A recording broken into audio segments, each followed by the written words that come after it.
Ang kasong domestic violence laban kay Gervonta Davis ay ibinasura na matapos tumanggi ang umano'y biktima na ituloy ang kaso. Inakusahan si Davis na sinaktan ang kanyang dating kasintahan sa ulo at sinampal.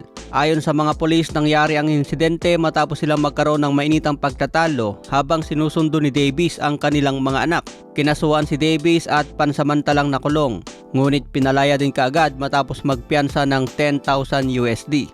Ayan mga tol, ibinasura na ang kaso ni Davis, kaya makapag-focus na ito sa paparteng na rematch laban kay Lamont Roach. Isa si Davis sa mga mainit na target ni Manny Pacquiao, kaya abangan natin kung papalagba si Davis sa darating na December. Si Davis ay may kartadang 30 wins, 28 KOs, wala pang talo at may isang tabla. Sa iba pang mainit na balita, Timothy Bradley na naginip na mananalo daw si Devin Haney by knockout kontra Brian Norman. Sinabi ni Bradley na naginip ako na mananockout ni Devin Haney si Brian Norman. Isang straight right hand ang ginamit ni Devin Haney. Tinumba niya ng tuluyan si Brian Norman. Bumagsak si Norman ng nakadapa. Ayan mga tol, panaginip ba talaga ni Bradley ito o isang prediction niya sa laban? May paparating na laban si Devin Haney kontra Brian Norman ngayong November 22. Kasama ang laban nila sa undercard ni David Benavides versus Anthony Yarde. Si Brian Norman ang nagpatulog kay Jin Sasaki ng Japan. Malakas itong si Brian Norman, ngunit tingin ni Bradley, mabagal ito at kulang sa galawan. Kung hindi magamit ni Brian Norman ang paa niya laban kay Devin Haney, posibleng matalo ito sa puntos at maagaw ang WBO belt. Kung manalo si Devin Haney at maging WBO welterweight champion, ito na ang kanyang pangatlong dibisyon.